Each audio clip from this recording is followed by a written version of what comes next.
Muito boa noite a todas e a todos e bem-vindos à terceira das 5 conferências missionárias de outubro de 2021. Saúdo calorosamente cada uma e cada um, longe e perto, e saúdo particularmente a conferencista de hoje, a doutora Diana de Vallescar Palanca, que já nos conhecemos de algumas lides. A doutora Diana colabora com diferentes tipos de organizações e universidades e projetos internacionais. Faz parte da rede do ensino superior para a mediação intercultural, vinculada ao ACM, em Lisboa. Atualmente também desenvolve a formação de e-learning. O verbo que lhe sugerimos é encontrar-se, porque nos parece imprescindível a sua conjugação em vista a um diálogo entre culturas e religiões. Doutora Diana de Vallescar Palanca, muito obrigado por ter acedido ao nosso convite. E a palavra é sua. Boa noite. Antes de nada, yo, como siempre, quiero agradecer, pues, a animar, por supuesto, a todas las personas que están envolvidas en este evento de forma indirecta, porque siempre hay mucha gente a trabajar como las formiguiñas, ¿no? En todo este tipo de cosas, y también a las personas que están directamente en este evento. Nomeadamente quiero agradecer de manera especial a los padres Adelino Ascenso, al padre Simón Pedro, a Rita Feiras, también a la hermana Adelaida González, que serán las personas que estarán directamente aquí conmigo, y naturalmente agradecer a todas las personas presentes dos diferentes cantos do mundo pelo seu interés e participação nesta conferência. Hoje, as tecnologias estão a facilitar imensamente muita coisa por todo o mundo, não? Y ainda más, la formación está a extender por los diversos cantos, ¿no? Y hallo que cuando tenemos un público presente relativamente grande, pues esto es muy importante porque quiere decir que no medio das escollas que hicieron una opción, ¿no? De estar aquí connosco. Y por eso agradecemos de forma muy, muy especial a todas las personas que optaron por estar aquí connosco, y desde ya deseo sinceramente que no fiquen arrepentidas, ¿no? Que fiquen contentas, que juntas podamos refletir, juntas podamos pasar un buen momento y tomar conciencia de algunas cosas. También estoy cierta que esto nos va llevando, esto es una forma de plantar una simiente para este tema tan importante que es hoy el diálogo y el encuentro, ¿no? Y basta vernos a televisión, los jornales, todo lo que acontece todos los días, ¿no? Y nos falta este diálogo, este encuentro con cariño, con amor, ¿no? Precisamos mucho de esto a todos los niveles, ¿no? Entonces, bueno, después de estas palabras que manifiesto muy grata, y comenzaré mi pequeña exposición que traigo a través de un PowerPoint. Como ya terán percibido, estoy a falar en portuñol. Si alguna cosa no se percibiera muy bien, no final, nos momentos das cuestiones, podremos colocarla naturalmente, ¿no? Yo tentaré no ir muy apresurada para que se perciba mejor. Estos serían los temas que planteo hoy y que consoante al tiempo que vayamos a utilizar, ¿no? Realmente intentaré encortar, alargar según esto para ceñirme a este tiempo lo más posible, ¿no? Y comienzo precisamente por la iluminación. Yo creo que una perspectiva nosa, cristiana, católica, pero también una perspectiva de cualquier diálogo, ¿no? En el caso noso como cristianos, tenemos una fundamentación bíblica muy importante relacionada con la palabra y el verbo. Estoy a citar concretamente el Evangelio de San Juan, ¿no? El primer capítulo, donde nos fala que en el principio era a palabra. La palabra estaba con Dios, la palabra era Dios, y la palabra tornóse carne y vivió entre nos, ¿no? Y acredito que cuando falamos del diálogo intercultural, interreligioso, como quiera que fuera, no podemos esquecer que esto tiene una fundamentación bíblica, ¿no? En el caso noso cristiano, y en una fundamentación que nos permite percibir a Dios como palabra, como diálogo y como encuentro, ¿no? Y esto es la encarnación, ¿no? Y también una mujer muy importante en la vida de la iglesia percibió perfectamente que este encuentro era diálogo con Dios, y también tendré una palabriña sobre esto al final, ¿no? Entonces es muy importante no pensar que esto es, el del diálogo es una moda, agora falamos de diálogo por todos lados, no, es mucho más profundo, ¿no? Y esto está contemplado también bíblicamente. Agora, na perspectiva antropológica, socioantropológica, ¿no? Es muy importante tener en cuenta a diversidad y as diferencias, ¿no? A diversidad y as diferencias fazem parte do regime da bendición divina. Es un punto de partida fundamental.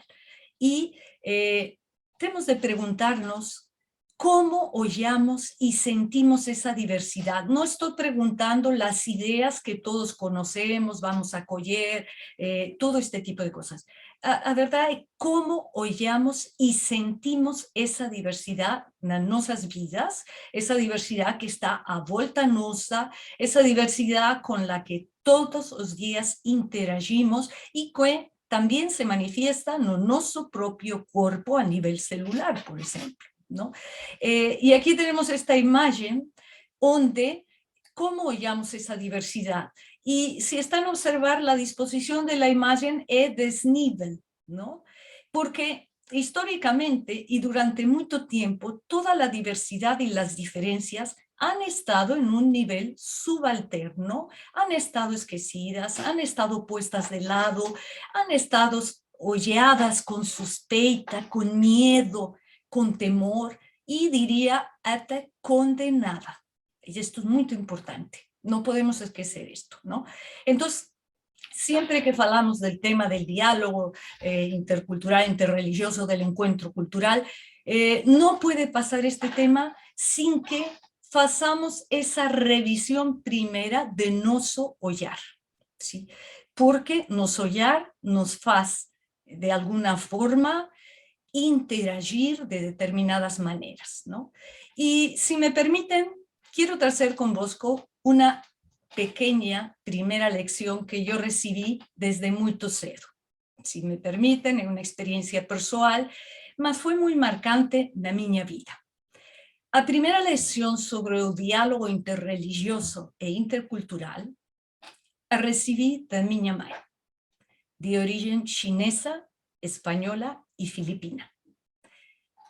Ainda tenho uma vaga lembrança, mas ficou muito dentro de mim, e posso dizer, tinha eu a volta de 7, 8 anos, vivíamos no México, a família vivíamos no México, e fomos convidados por uma amiga da minha mãe, e nesse encontro, repentinamente, a minha mãe chamou-nos, aos meus irmãos e a mim, a um cantinho da casa, levou-nos ali, y resulta que en ese canto de la casa había un altar de Buda. Un altar todo bien dispuesto, con frutas, incienso, todo en diferentes niveles, y nos ficamos a olhar y no sabíamos muy bien o que decir. Nessa altura, a minha mãe fez, con toda solemnidad, a presentación de Buda para nós. Y nos dice, este es Buda, muitas pessoas siguen a Buda e as suas enseñanças. E acrescentou, temos de respeitar e acolher.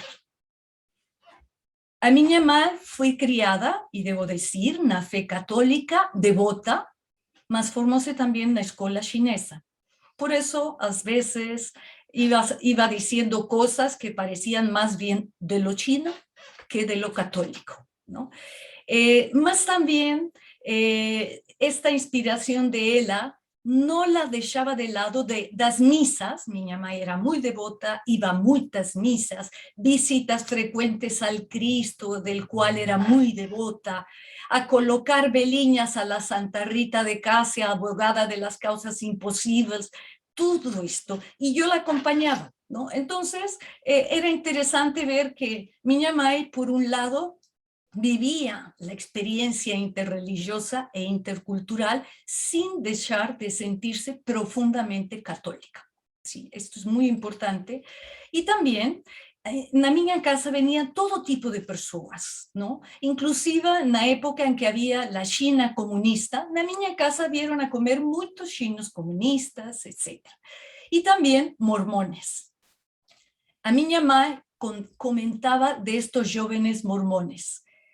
Generalmente eran norteamericanos, y ella decía, oye para eso, estos jóvenes están sozinhos, fuera de su país, para cumplir una misión. Por este facto, él atentaba a acompañarlos y convidábalos a lanchar a mi casa, reunía a toda la familia para os recibir y oíamos a mensajes de los mormones na minha casa tranquilamente con un lunch. Y alguna vez te trajeron algún film del nacimiento de todos los mormones, etc. A minha mãe nunca temió que fuéramos convertidos a ninguna otra religión, porque su hogar era en las personas o que vivían estas personas y en este acompañamiento. La persona siempre estaba presente con a su historia y a su situación. ¿Sí? Esto ficó muy marcado para mí porque no crecí en un ámbito donde teníamos separaciones con las diferentes religiones, ¿no? De facto, convivíamos muy naturalmente. Solo después me vine a percibir que esto estaba muy marcado en la historia de nuestra iglesia, en la historia judea, inclusivamente, hasta porque después a minha mãe, a minha madrastra, por así decir, es judea, ¿no? Y ella falóme de tanta cosa con los judeos y el catolicismo que yo no conseguía ni percibir cómo era posible, ¿no? Ahora, esta experiencia de minha mãe marcóme.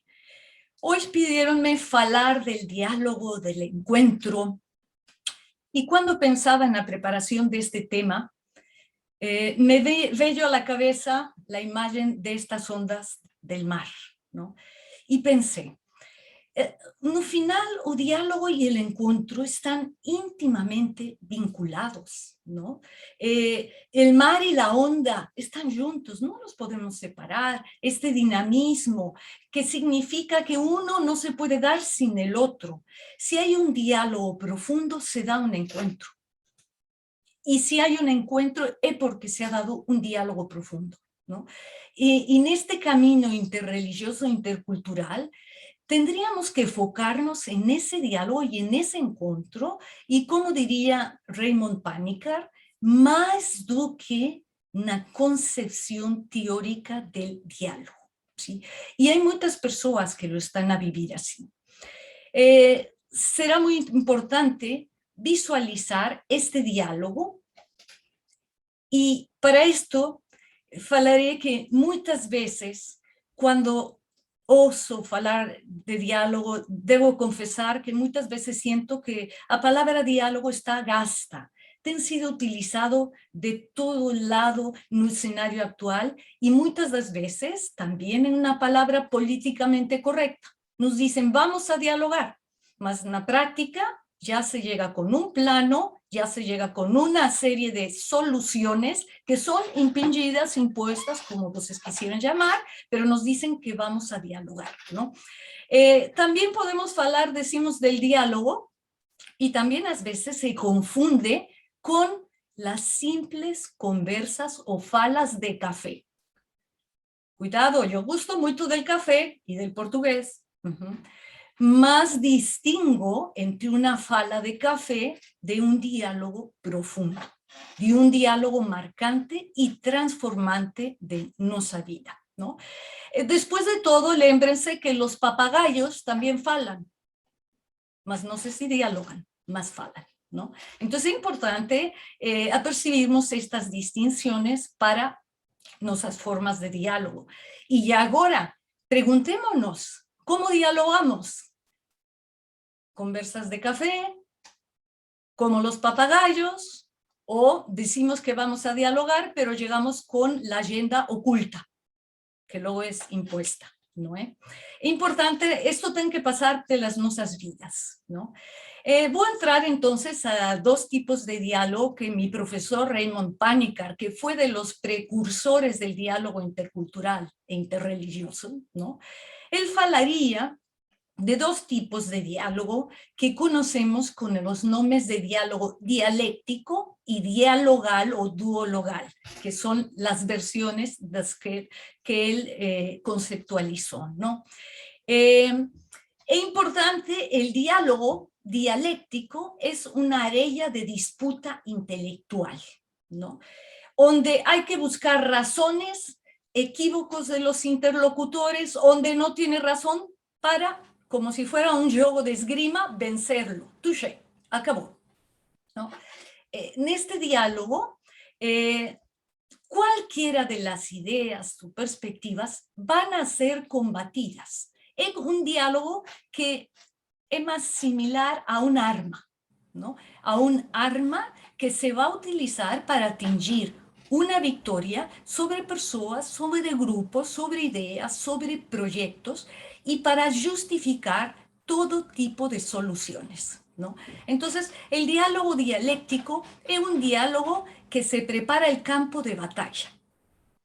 E é um diálogo que ainda persiste em muitos dos nossos centros, muitos universitários, muitas vezes nas nossas escolas, nos nossos centros também religiosos, às vezes, teológicos, existe este modelo de diálogo, ¿no? Y es un diálogo que puede desenvolverse en determinados campos, ¿no?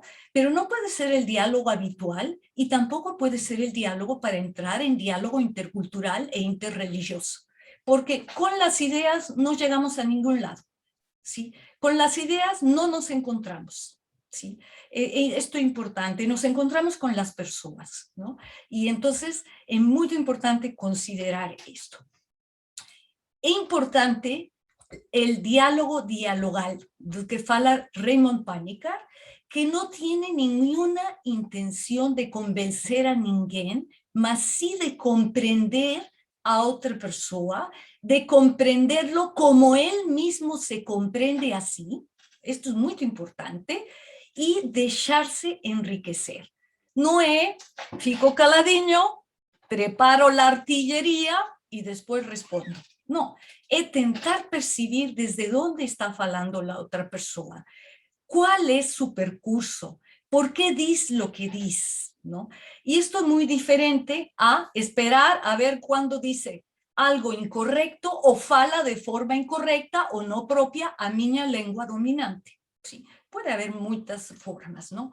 Es importante que el diálogo dialogal nos va a permitir colocar la pregunta: ¿qué me dices tú de mí? Esta es una pregunta que no la colocamos en el primer diálogo a ninguém, mas que entramos a sentir confianza después de un tiempo y al final a decirle, wow, mas no final, ¿qué me dices tú de mí? ¿Cómo oyes para mí? Y solo lo hacemos hasta que nos sentimos en franca y abierta confianza y abertura con la otra persona. Y entonces que nos podemos enriquecer. ¿Sí? Entonces, antes no. Ahora, es capaz de percibir la experiencia del interlocutor y la dinámica, cómo se revela esta persona, porque esta persona también es en sí misma portadora de Dios como yo soy. ¿no? Entonces es muy importante percibirnos estos. Y es un lenguaje de personas, ¿no? Es un lenguaje de personas que tienen cada uno su propio lenguaje, su propia lógica, su estilo, y que muchas veces puede resultar desesperante. Ai, falam muito lentamente. As pessoas que não estão falando na sua língua original, sí que falam lentamente. Están pensando y están falando en otra lengua. A nivel intelectual están haciendo un doble esfuerzo. ¿Sí? Ay, es que son lentas. Tienen otros ritmos. Las diferentes culturas tienen tiempos diferentes. Y esto nos cuesta mucho gerirlo. Y los occidentales, cuando vamos a los mundos de América Latina, de África, de Asia, se nos cae el sistema. ¿Por qué? Porque llegamos y decimos, a ver a qué hora se comienza esto, a las 8, a las 9 es esto, luego a seguir es el otro, aquí ninguém comenzó, aquí ninguém llegó, ¿qué acontece? Etcétera. Se nos cae el sistema porque las otras culturas funcionan de otras maneras diferentes. Y todas las personas que están aquí, las misionarias, saben muy bien a qué me estoy a referir, ¿no? Ay, aquellas jóvenes que están en la cocina, ay, sí, son de América Latina, de África, están a lavar los platos y nunca salen de allí. No salen de allí porque están conversando lindamente, ¿no? Para ellas recreo y todo ya es el momento de los pratos, tú sabes, ¿no? Entonces, es muy importante, es una relación continua, no es un diálogo de conceptos, y muy importante, no es un diálogo, el dialogal de confrontación, de manipulación, ni de necesidad de resultados. Miren, vamos a dialogar esto y entonces tenemos que llegar a este resultado. Y aceleramos y vemos que va a acabarse la reunión y no llegamos a nada y metemos el acelerador y tentamos convencer a todo el mundo que esa es la respuesta, ¿no? Este diálogo, la apertura, la partilla, los tiempos, las dificultades, no nos eximimos de todo esto. Esto se da. No nos exhibimos también de los momentos de incertidumbre, de no saber qué decir, del riesgo de cierta ruptura. Este diálogo conlleva todo esto, de palabras y momentos que pueden ser dolorosos y a veces ni siquiera tomamos conciencia, ni percibimos que fueron así para otras personas, ¿no? Un diálogo que no asume exclusivamente a tomada de decisiones. Nos juntamos para resolver esto. Disculpen, el diálogo tiene otros objetivos mucho más importantes que solo resolver cosillas. Es importante conocerse, trabar una relación, aprender a lidiar con esas tensiones y conflictos que se pueden dar en esos encuentros, o porque hay gente que dice, no acontece nada. Y por dentro están todos hirviendo, ¿no? No, en ese diálogo hay que aceptar que hay conflictos, que hay dificultades, que hay más cuestiones, qué vamos a hacer y cómo vamos a gerirlos, ¿no? Y cómo podemos caminar juntos para poderlos resolver. Susana Tamaro, una escritora italiana, va a decir, es mucho más fácil tomar una pistola que aprender el proceso del diálogo. Y esto es lo que vemos todos los días en las noticias. Es mucho más fácil recurrir a matar al otro do que entablar diálogos que a veces son interminables. Y eso es una realidad, ¿no? Entonces tenemos que partir del sujeto, de cultivar la confianza. Todos los proyectos de diálogo, de formación intercultural e interreligiosa, parten de una cuestión que es crear la confianza, construir la confianza. Le llaman en Norteamérica building trust. Esto es lo primero. ¿Por qué? Porque lo alheio, lo distinto, lo distante, etcétera, nos provoca desconfianza, temor, ansiedad, etcétera. Entonces, si no cultivamos primero la confianza, ¿cómo vamos a pasar después a otro tipo de cuestiones mucho más difíciles de abordar, ¿no? Y en este sentido, también partimos de que hay presupuestos y suposiciones, las personas ya vienen tienen una mentalidad construida en su historia, una forma, un cuerpo de conocimientos, y esto no lo podemos dejar de lado así simplemente, ¿no? Hay que aceptar el riesgo. Panikkar dice muy lindamente, hay que aceptar el riesgo de ser sorprendido, convencido o convertido.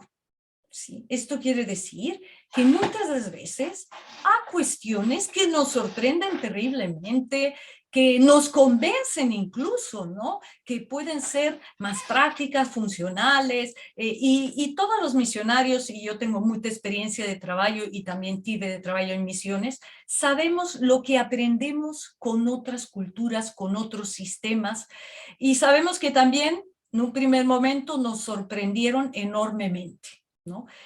Nos quebraron incluso muchas veces, ¿no? Pero podemos ir aprendiendo, ¿no?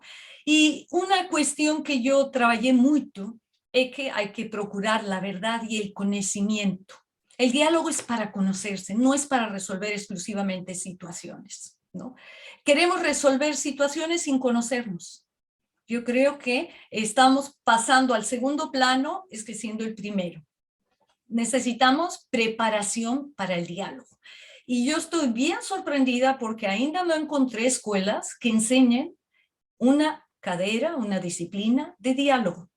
Todo el mundo falamos, pero no enseñan a dialogar, ¿no? No hay disciplinas en las escuelas, en los centros teológicos, en cualquier lado de todos los años que ya llevo trabajando, que enseñen cómo se dialoga, que preparen, y como si no existiera una preparación para poderlo desenvolver, y ya hay toda una formación relacionada con eso, ¿no?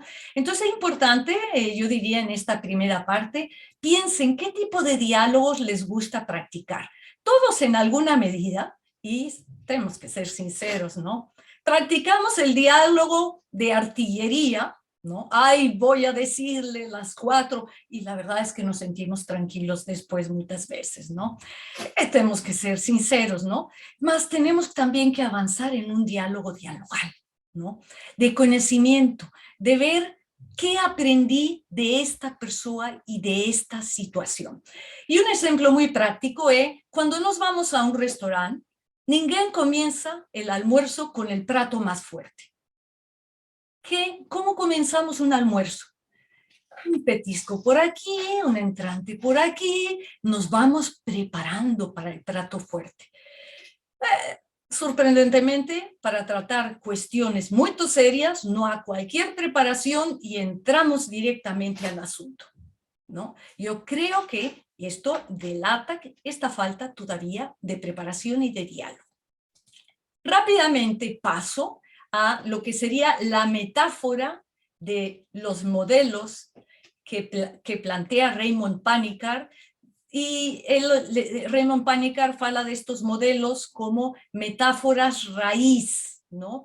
Estas metáforas nos ayudan a percibir un poco cómo nos encontramos con respecto al diálogo, qué posiciones tomamos, nos ayudan a ser autocríticos y conscientes de nuestra comprensión del diálogo intercultural e interreligioso. Y será muy importante identificar en qué modelo nos encontramos. Paso entonces al primero de los modelos, el modelo geográfico.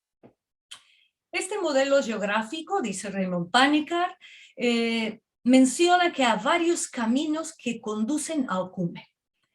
Todas las personas somos peregrinas y caminamos para intentar llegar a Okume. Entendida es Okume de formas muy diferentes, ¿no? Unos falan de la plenitud, otros falan del abismo total o de la nada. Hay muchas concepciones, y otros falamos del misterio que es la Okume, ¿no? Y en esta perspectiva la religión es un camino, y hay varios caminos también, con nombres muy diferentes, ¿no? Y uno de los nombres más usuales de esos caminos, o de esas cumes también, es lo inefable y lo inaccesible, ¿no? No todo es accesible directamente, ni se puede exprimir ni expresar con palabras, ¿no? En la base de esa montaña, muchas de las veces, no tenemos mucha conciencia de los caminos, ni conocemos otros trillos debido a los vales, las quemadas, etcétera, ¿no? Entre tanto, a medida que subimos, los caminos se separan, se aproximan, empezamos a percibir que hay comunalidades entre los diferentes caminos y cada uno debe, a pesar de que las religiones proponen un camino, todas las religiones convidan a que también las personas percorran de forma personal ese camino, ¿no? Y esto es muy importante. Y si alguien quisiera saltar de un camino para otro, puede ser que nunca alcance la meta, ¿sí? Entonces, es importante, mudar de camino también no es una cuestión simple, es una cuestión cargada de consecuencias imprevisibles, ¿no? Es importante que los caminantes saben que están en un trillo diferente al suyo y que abandonarlo pues tiene una carga de serie de valores, de interrelaciones muy fuertes, ¿no? A necesidad de cierta dosis de fe para continuar a subir en estos caminos, ¿no? De repente desaparece el camino, de repente ya no hay símbolos, signos, etcétera, ya hay obstáculos, ¿no? Para Panikkar, las diferentes religiones son estos caminos para llegar a la cumbre y además estos caminos pueden tener encubiertas algunas rutinas o ritualismos clásicos, ¿no? Y a veces podemos no sentirnos a voluntad con esos ritualismos, etcétera, ¿no? Entonces las personas que ya hacen habitualmente subida a montañas pueden identificarse y caminadas. Esto es una metáfora muy valiosa. Al siguiente, el modelo físico y Panikkar fala de los colores de las tradiciones religiosas, ¿no? Cuando a luz blanca la realidad atraviesa a experiencia humana, difráctase en innumerables tradiciones, doctrinas y religiones, ¿no? A través de cada core en concreto, esto es, a través de cada religión, podemos llegar a la fuente de luz. Si dos cores se misturan, pueden dar origen a otra, ¿sí? El caso mismo del cristianismo y el judaísmo, ¿no? Tenemos mismo tradiciones religiosas que se van encontrando desde el nacimiento, que partillan elementos comunes, etcétera, ¿no? Y a mayoría de las tradiciones religiosas podrían ser cada una con sus aspectos diferentes, de cores diferentes, y unas sublinearían la justicia, otras sublinearían el sentido comunitario, otras el compromiso con los pobres, otras el sentido de la oración. Podemos pensar en esta variedad enorme, ¿no?, que existe y pertenece a la belleza y a la riqueza de la condición humana, ¿sí? Toda esta variedad enorme, ¿no? Entonces es muy importante este segundo modelo, ¿no? Yo disfruto mucho cuando veo un arco iris y siempre pienso en esto, digo, esta es la manifestación de Dios, pero es también la manifestación de la humanidad, ¿no?, a través de las religiones. El tercer modelo es el modelo geométrico, ¿no? Este modelo es un modelo de transformación de diferentes formas y figuras que va a tener las religiones, ¿no? Y la transformación acontece en todas las religiones, el dinamismo, ¿no?, a causa del tiempo, de la historia, de las dinámicas sociales, de los diferentes significados de los grupos, etcétera, ¿no? Las religiones pueden ser diferentes entre sí o irreconciliables. Más Panikkar dice algo bellísimo, que es, si nos descubrimos los invariantes topológicos, esto es, cómo fueron construidas, cómo nacen estas religiones a partir de transformaciones y con funciones equivalentes del ser humano, ¿sí?, para responder a funciones, a sentidos del ser humano, ¿no?, en un respectivo sistema sociocultural. Entonces podemos percibir que estas religiones no son después de todo tan irreconciliables y están esencialmente interconectadas. Esto es bellísimo. porque es un paso a avanzar fuera de ese diálogo de ostracismo, de lejanía, ¿no? Avanzar al encuentro. Las religiones vienen, en otras palabras, a colmatar aspectos básicos de la naturaleza humana y nacen en contextos específicos, en situaciones históricas y socioculturales que les confieren las características que van a tener. Y naturalmente el papel de la revelación, como he entendido, es un factor muy importante. Las religiones, dirá Panikkar, no están una al lado de la otra, están interconectadas. ¿Sí? So que si nos oyamos a todo este diálogo históricamente, pues hemos tenido un diálogo dialéctico, más un diálogo dialéctico que un diálogo dialogal, ¿no? Y lémbrense de los primeros encuentros que hubo en Asís interreligiosos, cómo sorprendieron a todo mundo. Finalmente, después de siglos de historia de armar guerras religiosas, se encuentran los líderes religiosos para el diálogo y el encuentro. Esto es un signo muy importante en nuestro tiempo, ¿no? A partir de este modelo es posible hablar de equivalencias y correspondencias entre las diferentes religiones. Pasamos al siguiente modelo. Aquí tenemos esta frase que me gusta mucho: las religiones no están una al lado de la otra, esencialmente interconectadas, nos dirá Raymond Panikkar. El modelo antropológico es otro de los modelos importantes. El modelo antropológico considera que toda religión es un lenguaje capaz de expresar todo lo que se siente y se necesita expresar. Como cualquier lenguaje, está abierta al crecimiento y a la evolución, y es capaz de adoptar nuevos matices, significados, variar modismos, énfasis, refinar maneras de decir o de hacer las cosas. Cualquiera que sea a origen y a naturaleza de las religiones, todas están relacionadas con la realidad humana, ¿sí?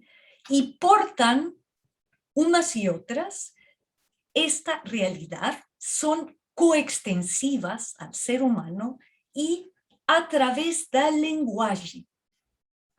La grande dificultad que coloca este modelo es la traducción. Las religiones son únicas, tal como las lenguas, e intraducibles totalmente, ¿no? Y aquí los portugueses saben muy bien que hay cosas que no se consiguen traducir. A saudade portuguesa, de la que tanto se fala, no se puede traducir. Ay, es esto, los españoles tentamos decirles, ay, es esto, no, no, no, porque esto tiene este sentir. Las lenguas no son totalmente traducibles, ¿no? Tampoco las religiones, ¿no? Y son, a medida que nos aproximamos a ellas, conseguimos, ¿no?, percibir alguna cosilla de todo eso, ¿no? O más importante, no son los términos, los conceptos en las religiones, son las palabras y los símbolos que subyacen a ellas. Y allí Raymond Panikkar menciona una cosa muy importante. El diálogo, si se establece a partir de los símbolos, tiene posibilidades de avanzar, ¿sí? Porque los símbolos no son fechados, los conceptos sí. Los símbolos son abiertos a la interpretación y permiten captar la experiencia que subyace a ese símbolo, que se torna en una palabra y luego en un ritual, ¿no? Este modelo, cualquier persona que fala una lengua extranjera, si está traduciendo, tiene que falar como si fuera la lengua propia. Si no, nunca va a conseguir hacerlo de forma fluida, fluyente, ¿no?, o correcta, ¿no? Entonces, las religiones, si queremos hablar y entrar en diálogo, tenemos que aproximarnos, encontrarnos con toda esa riqueza de lenguajes que soportan, que tienen, y cómo entonces nos podremos convertir en portavoces y verdaderos traductores de esas religiones, ¿no? Y lo mejor es naturalmente el encuentro con las personas, ¿sí? De su experiencia religiosa, ¿no? Tenemos entonces toda religión es capaz de expresar todo lo que se siente o que se necesita expresar. Está abierta al crecimiento, a la evolución, es capaz de adoptar diferentes matices, modismos, etcétera, ¿no? Para lembrarse esto es muy importante. Y pasamos al modelo místico. El modelo místico es el modelo que evoca que hay un tipo de silencio que no nega a palabra, mas es consciente de que él es anterior a la palabra, ¿sí? El silencio es primero, expresar el silencio y la pausa antes de la palabra. Y esto también es un principio para el diálogo, ¿sí? Cuando entramos con miles de palabras, no estamos a hacer silencio, no estamos escuchando y evidentemente no estamos entrando en diálogo, ¿no? Raymond Panikkar nos recuerda que a segunda persona de la Trinidad o Logos procede del silencio de la primera persona, ¿sí? Segundo, nos dicen los padres de la Iglesia. Los místicos privilegian este modelo y los místicos siempre se lograron encontrar. Los místicos de las grandes religiones, si nos vamos a sus textos, a sus vidas, etcétera, hay unos puntos de confluencia tan claros entre los místicos, ¿no? Hay unos puntos de convergencia muy claras de acciones, de sentidos, etcétera. O verdadero silencio encontrarse confrontado y a prueba cuando se convence de que una interpretación particular no es correcta, ¿sí? Esto es muy importante. Allí está confrontado y allí como la mayor parte de las personas reagimos, ¿no? El silencio, la pausa, la consideración, el reflectirnos internamente, intraculturalmente, es muy importante para avanzar en este diálogo. Panikkar dice que este modelo probablemente después puede intentar crear una cierta unidad trascendental de las religiones, ¿no? Cuando nos pretendemos esto, estamos quebrando el silencio y la unidad, ¿no? Porque en términos de Panikkar, a unidad, armonía e invisible, y no puede ser asociada exclusivamente a ninguna religión o cultura, ¿sí? Y esto es muy importante cuando nos estamos diciendo, estoy contigo, ¿no? Estoy desde dentro contigo, unido, ¿no? Y esto no lo podemos materializar, ¿no? Básico. Y quiero entrar a un tema que viene hoy muy al encuentro, porque estamos hablando en este punto de la mística. El propósito que debe de ficar de esta segunda parte es no pensar en que se puede una completa unanimidad entre las religiones, ¿no? O mezclarlas todas, pero que lo principal es la comunicación, a simpatía, el amor y a complementariedad polar entre las diferentes religiones, ¿no? Y cuando yo contemplaba estas palabras de Panikkar, sinceramente, lembraba otras que decía que el trayecto no es simple, el diálogo interreligioso e intercultural es doloroso y es purificador, ¿sí? Es un proceso de continuo proceso progresivo que envuelve abertura, paciencia, silencios y siempre está haciéndose en el camino. Y a veces puede haber retrocesos, ¿no? Es importante considerar esto. Y ya que hablamos entonces de este último estadio de la mística, hallé que era muy importante encuadrar en este contexto a una grande figura, ¿no? Que está en íntima relación con todo esto, y es nada menos que Teresa de Jesús. ¿Y por qué? Porque precisamente estamos en la vigilia de la fiesta de Santa Teresa de Jesús, que celebramos mañana, una santa doctora de la Iglesia, cuya espiritualidad refleja una dimensión humana, espiritual y mística, teológica y pastoral, interreligiosa e intercultural, sin ter participado propiamente en un diálogo interreligioso e intercultural. ¿Sí? No existían estas denominaciones entonces, ¿no? Paso rápidamente a su BI, ¿verdad? Teresa de Jesús. Después de explorar un bocadillo los datos, ¿no? De sus trazos de una familia burguesa, una familia de descendencia de judeos conversos, luego algo sabía de todos estos temas de la diversidad y además lo sentían a piel. Sí. Y sabemos que hay historias que la sabe de su familia de tentar encubrir este pasado judeo. ¿Sí? Sabemos que también es una mujer de lectura voraz, se come los libros, una mujer en el siglo XVI leyendo. Es una mujer de formación, de escritura, de información, ¿no? No tenía internet y sabía de todo. Sí, importante, no tenía internet y sabía de todo. ¿Cómo sabía? Preguntaba, se interesaba. Esto es importante para un diálogo. ¿Sí? Preguntarse, interesarse, tener curiosidad, ¿no?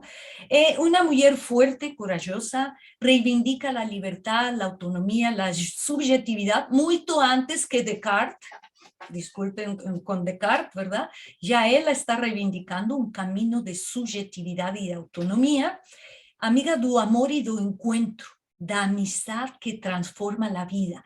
Y cuando hablamos del diálogo y el encuentro, yo creo que ni una sola persona de aquí puede decir que no ha tenido en algún momento de su vida un diálogo y un encuentro transformador, ¿sí? En cualquier nivel, ¿no? Y esto es lo que experimenta Teresa de Jesús. Una experiencia de relación humana, de conocimiento propio. Para el diálogo precisamos conocimiento propio, ¿sí? Y de un conocimiento propio que también procede del encuentro con los otros. ¿Sí? El conocimiento propio no lo adquiero yo, Sociña. El conocimiento propio lo adquiero por el encuentro con los otros, incluso porque desde que nacemos no conseguimos decir mamá o papá si una persona no lo dice primero por nos. ¿Sí? Entonces, nos aprendemos en esa interacción. Una mujer de determinada determinación que percorrerá diferentes caminos. Y para mí la síntesis de su profesión en el BI es profesión, comunicación y relaciones públicas y religiosas. ¿Sí? Esto es lo que hacía esta mujer en el siglo XVI, en un siglo español marcado por el florecimiento económico, político, filosófico, espiritual, de la conquista de las Indias y todas las sospechas que esto traía. ¿Sí? Un momento donde el panorama europeo era de guerras, persecuciones, acciones inquisitoriales. En este contexto está viviendo esta mujer, ¿no? Donde se distinguía la nueva generación de cristianos nuevos, convertidos, el pueblo simple, los legos, y donde las mujeres ocupaban, si ocupaban algún lugar, los últimos. ¿Sí? En este contexto se mexe Teresa de Jesús. A busca de Dios, o cansancio de las formas exteriores de la religión, a valorización de interiorización y de la oración perante la teología abstracta. Quiere otro tipo de teología, quiere otro tipo de expresión y su forma, su camino es la experiencia de relación, a libertad y el diálogo y el encuentro. ¿Sí? Una mujer que vive para el diálogo, en las moradas, su experiencia es la de un caminante, ¿sí? Que va cometiendo errores, que va entrando, que enfrenta toda una serie de dificultades. Es una mujer, y es interesante que los encuentros de Teresa no son de 8 a 9 que vengan a mi gabinete. La mujer para encontrarse mueve el cielo y la tierra.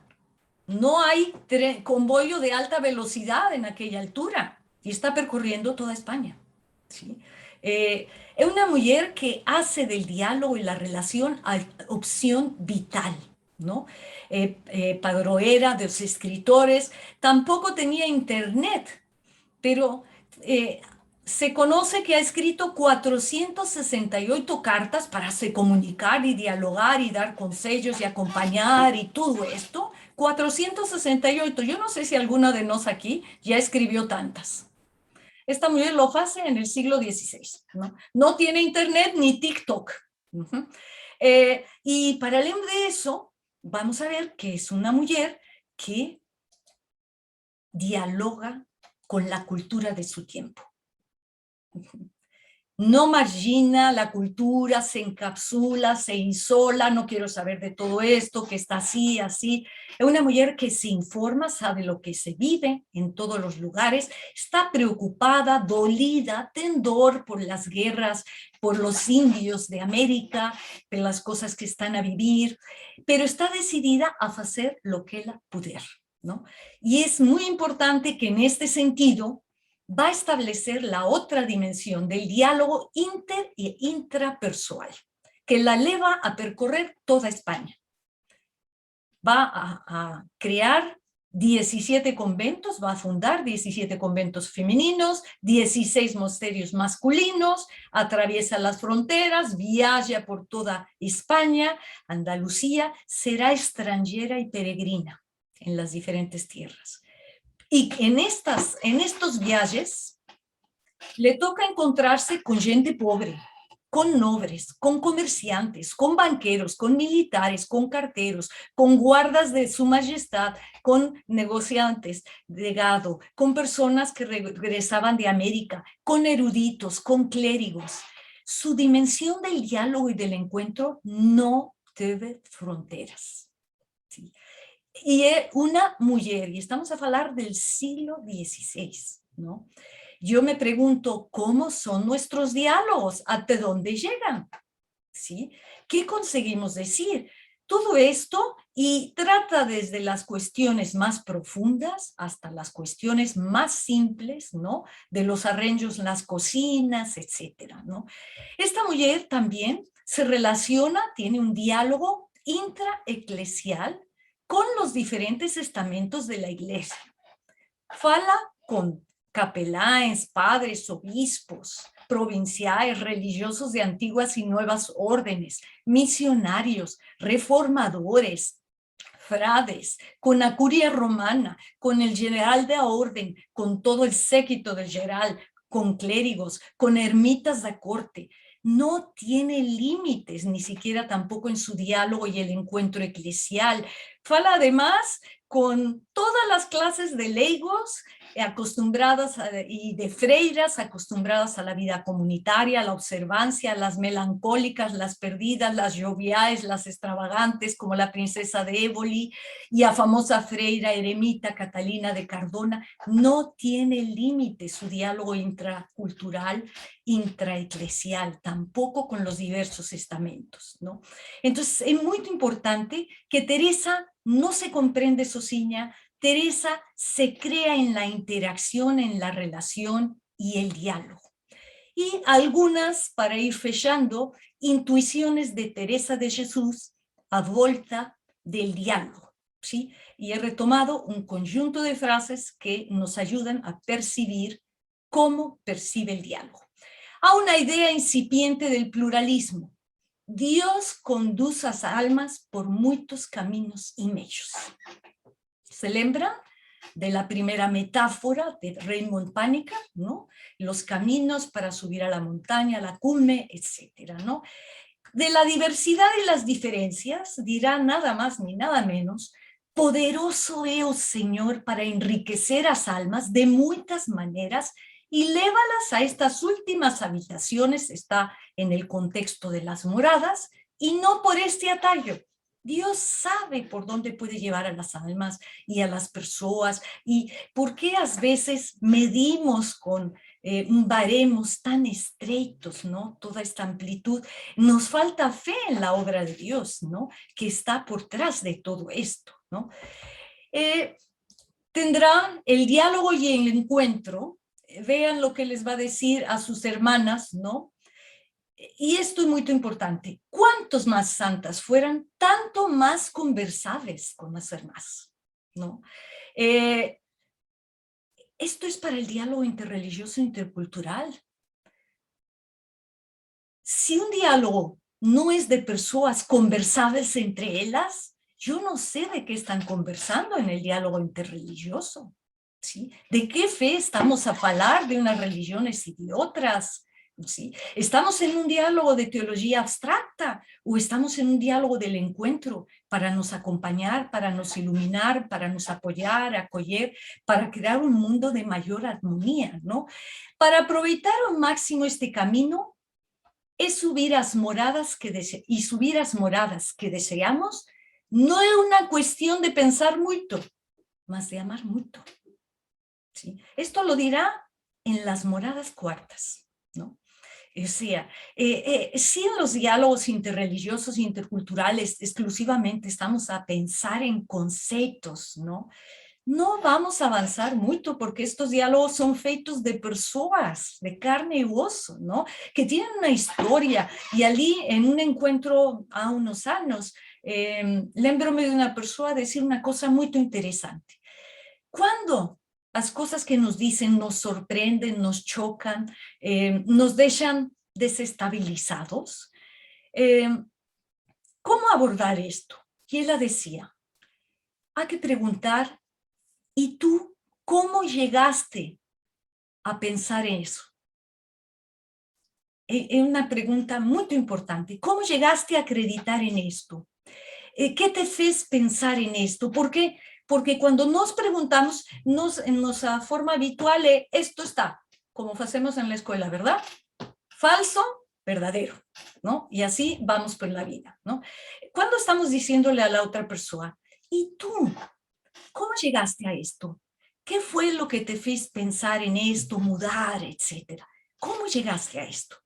Estamos a preguntarle pelo seu percurso, pela sua caminada. Estamos a valorizar su percurso, su caminada, sus lutas, su busca de Dios, de lo que fuera, etcétera. No estamos valorizando a través de los conceptos exclusivamente, ¿sí? Estamos a considerar a la persona. Y creo que ese es un principio muy importante. Y por último, para que o amor seja verdadeiro e a amizade dure, y lembrémonos que Teresa de Jesús, en íntima conexión con San Juan I, falará que el diálogo y el encuentro con Dios es un encuentro de amistad, es un encuentro humano, de proximidad, ¿no? Pero para que sea verdadero y dure, deben ser encontradas las condiciones. Y hay que preguntarnos, ¿cuánto trabajamos por las condiciones?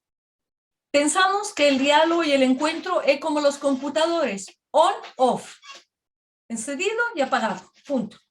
No, hay todo un trabajo de condiciones, de proximidad, de sonriso, de aceptación, de palabras, de aprender, etcétera, ¿no? Entonces, normalmente yo veo que muy pocas veces investimos en ese trabajo de condiciones y queremos ir directo al punto, ¿no? Pasando por alto todo lo demás, ¿no? Y yo creo que aquí es muy lúcida y tengan en cuenta que ella faló del encuentro con Dios como una relación de amistad, ¿no? Esto es muy importante, una relación de diálogo, de amistad a solas con quien sabemos nos ama. Y yo, a mi última conclusión de estos años que descubro qué es el diálogo, para mí el diálogo y a mi estrategia, lo que creo que sumariza un poco de forma más pragmática lo que acabo de decir vos, es tenemos que ir por la vida creando puntos de encuentro. Si vos oigan, aquí los puntos de encuentro, cada setiña viene de un lugar diferente, ¿sí? Estas setas no proceden de los mismos locales, no proceden de los mismos países, culturas, etcétera, ¿no? Mas están comprometidas en llegar a encontrar un punto de encuentro. ¿Por qué? Porque el diálogo y el encuentro no se imponen ni se obligan. Se crean, se construyen paso a paso, ¿no?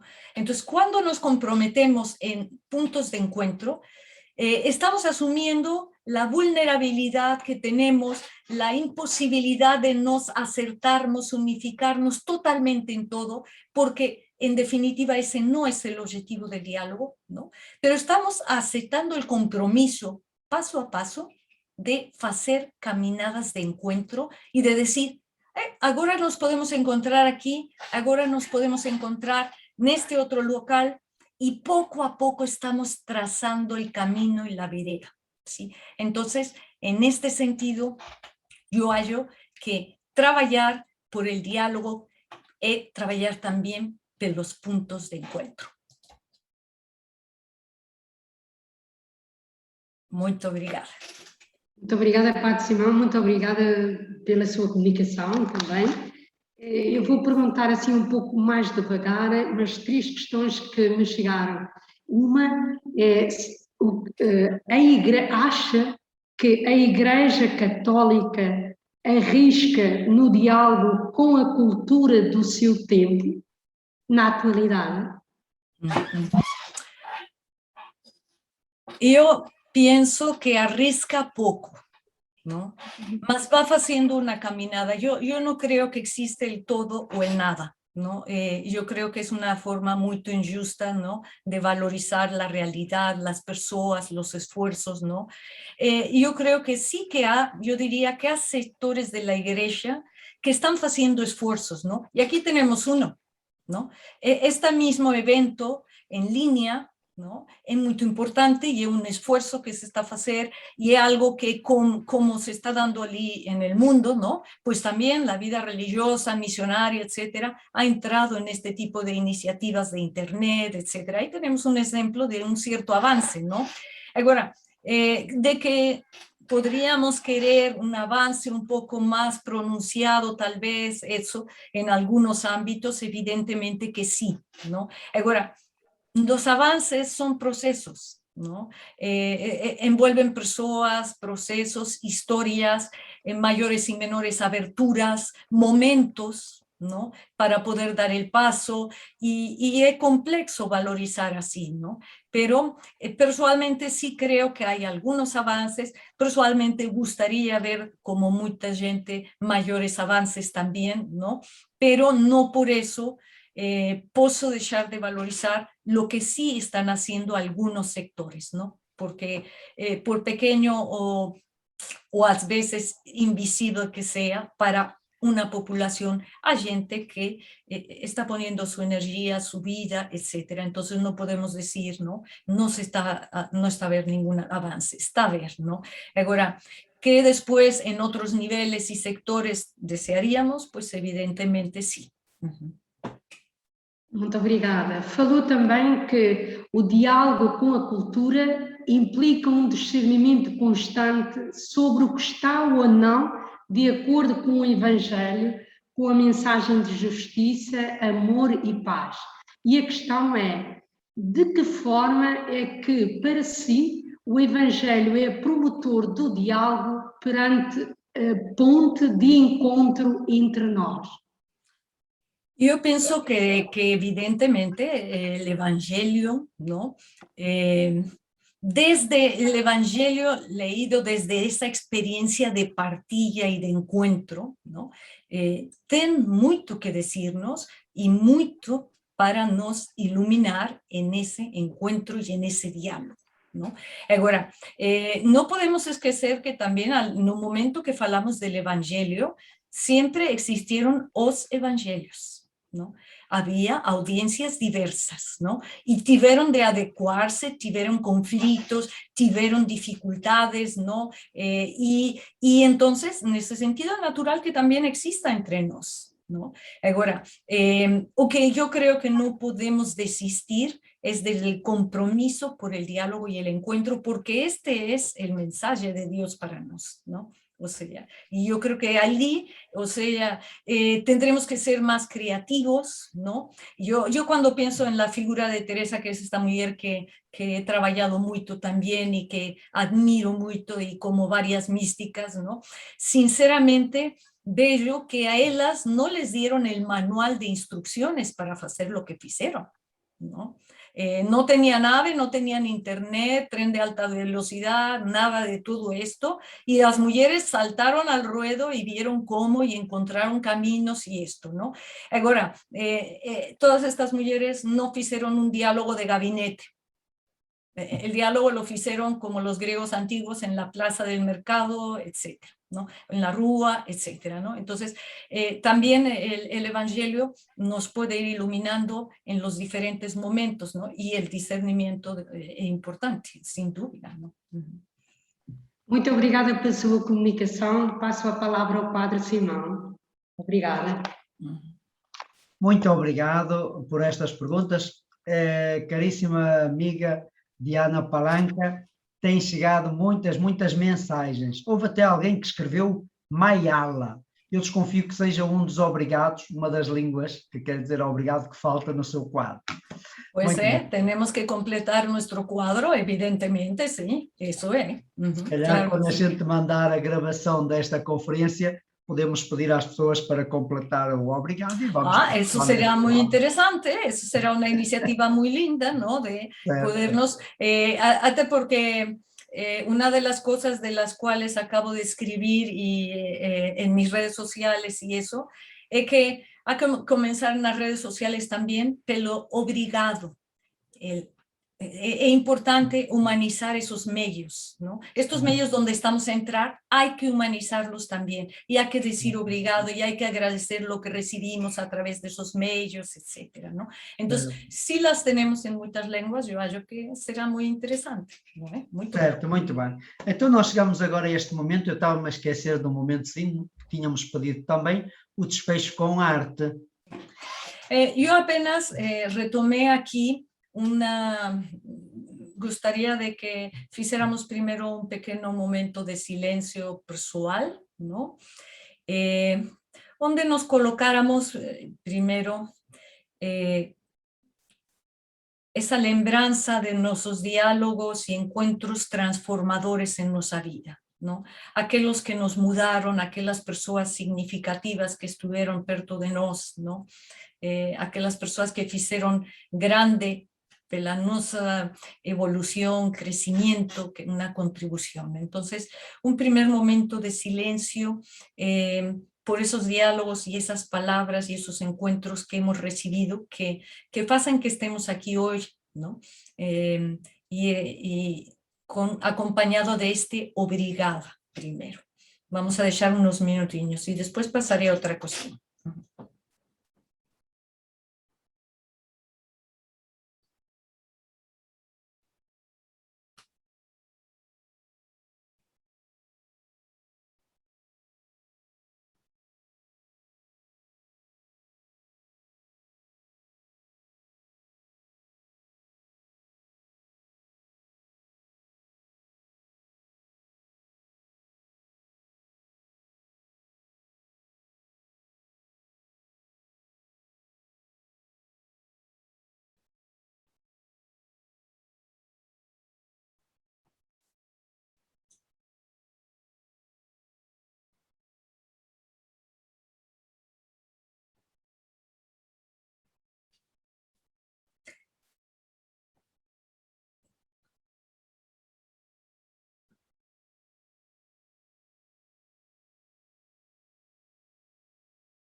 Una vez que hemos agradecido, lembrarnos a mañana, que es el día de Teresa de Jesús, ¿no?